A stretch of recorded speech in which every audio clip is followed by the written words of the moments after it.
जय हिंद, वंदे मातरम। साथियों, आज बात करेंगे पुलिस ऑफिसर कैसे बने। साथियों, यदि आप आज की इस वीडियो को पूरा देख लेते हैं तो आपके जितने भी डाउट, जितने भी क्वेश्चंस हैं, उन सब का आंसर आपको मिल जाएगा। आज मैं आपको पूरी डिटेल में बताने वाला हूं कि पुलिस विभाग में किस किस पद के लिए आप अप्लाई कर सकते हैं, क्या उसके लिए योग्यता चाहिए होगी, क्या आयु सीमा है। तो आपको जितने भी क्वेश्चन हैं उन सब का आंसर आपको मिलने वाला है। तो आज की वीडियो बहुत ही इंफॉर्मेटिव होने वाली है। यदि आपको कंप्लीट इंफॉर्मेशन चाहिए तो उसके लिए आपको कंप्लीट वीडियो देखना होगा, क्योंकि आधी अधूरी जानकारी बहुत ज्यादा खतरनाक होती है।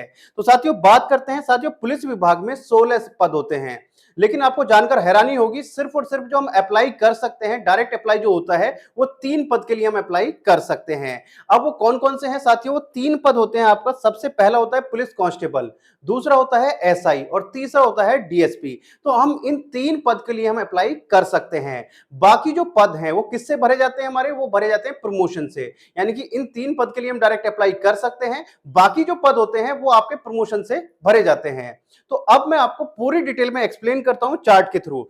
ये आपके सामने एक चार्ट है जिसमें मैंने तीनों पद लिए हुए हैं। सबसे पहला कांस्टेबल, एसआई और आपका डीएसपी।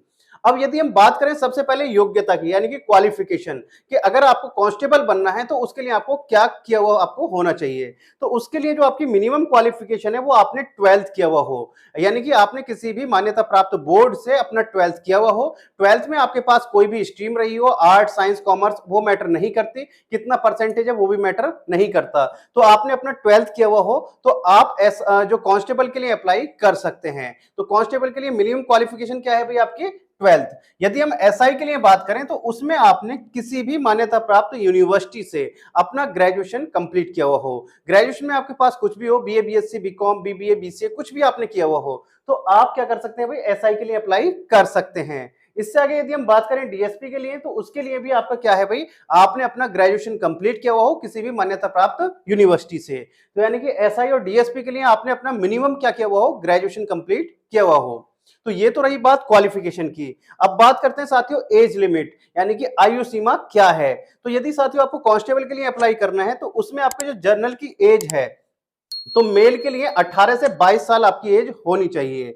18 से 22 के बीच में होनी चाहिए। अगर हम फीमेल की बात करें तो 18 से 25 के बीच में आपकी एज होनी चाहिए फीमेल के लिए। यदि ओबीसी की बात करें तो ओबीसी को 3 साल की छूट मिल जाती है, 18 से 25, और आपका फीमेल के लिए 18 से 28।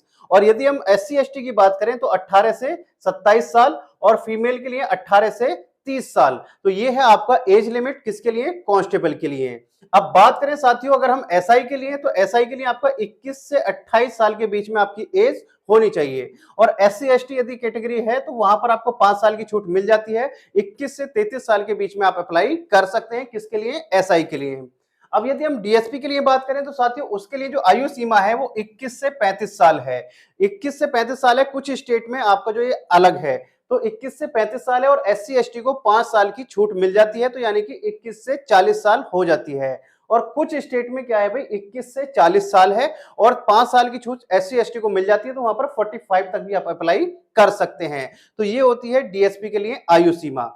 अब बात करते हैं साथियों के एग्जाम। यदि आपको कांस्टेबल बनना है तो उसके लिए आपको कौन कौन सा एग्जाम पास करना होगा। तो साथियों उसमें आपका क्या होता है भाई? रिटन एग्जाम होता है जो कि ऑफलाइन मोड में कराया जाता है कांस्टेबल के लिए। और उसमें आपको क्या क्या आता है भाई? जनरल हिंदी आती है, जीके आता है, रीजनिंग आता है और आपका मेंटल एबिलिटी टेस्ट आता है। तो ये आपके उसमें क्वेश्चंस आते हैं और 300 नंबर का ये आपका एग्जाम होता है। इसके बाद में आपका फिजिकल होता है। इसके बाद में आपका भी आगे हम बात करेंगे पूरे प्रोसेस की।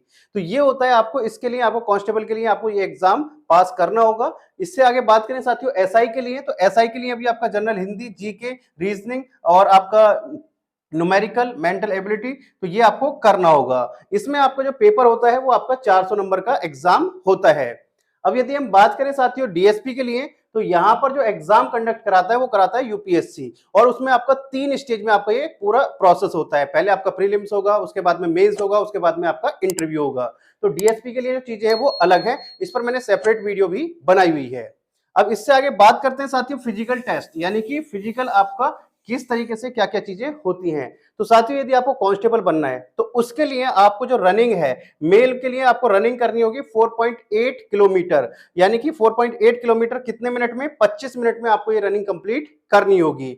यदि फीमेल की बात करें तो फीमेल के लिए 2.4 किलोमीटर की रनिंग करनी होगी कितने, 14 मिनट में। तो ये आपका मिनिमम आपकी क्या होनी चाहिए भाई, रनिंग आपकी ये टाइमिंग आपको दिया हुआ है। अब यदि हम बात करें एसआई के लिए, तो एसआई के लिए जो मेल की रनिंग है वो 4.8 किलोमीटर कितने, 28 मिनट में आपकी होनी चाहिए, और फीमेल के लिए आपका 2.4 किलोमीटर आपका 16 मिनट में कंप्लीट होनी चाहिए। तो ये है आपका किसमें भैया, रनिंग जो आपका होनी चाहिए। और यहां पर हम बात करें डीएसपी के लिए तो यहां पर ऐसा कुछ नहीं होता है। बात करें साथियों हाइट की, तो हाइट अगर हम बात करें मेल की साथियों तो 168 सेंटीमीटर चाहिए होती है। यदि आपकी कोई कैटेगरी लगती है एससी एसटी तो यहाँ पर 5 से 8% की सेंटीमीटर की छूट मिल जाती है। यहाँ पर फीमेल की बात करें तो फीमेल के लिए साथियों 155 चाहिए होती है, और यहाँ पर भी आपको 5 सेंटीमीटर की छूट मिल जाती है। बात करें साथियों मेल की जो चेस्ट है वो 84 सेंटीमीटर होनी चाहिए, और साथ के साथ मिनिमम 5 सेंटीमीटर का फुलाव आना चाहिए। तो ये रिक्वायरमेंट होती है किसके लिए, कांस्टेबल के लिए। इससे आगे बात करें साथियों एसआई के लिए, मेल की यदि हम बात करें तो 168 सेंटीमीटर क्या होना चाहिए भाई, हाइट होनी चाहिए, और फीमेल की 155, और यहां पर चेस्ट 84 सेंटीमीटर होनी चाहिए। वही सेम है, 5 से 8% की छूट आपकी जो कैटेगरी है उसको मिल जाती है। यदि हम बात करें साथियों डीएसपी के लिए तो वही सेम, मेल के लिए 168 सेंटीमीटर और फीमेल के लिए 155 सेंटीमीटर। तो ये आपकी रिक्वायरमेंट होती है।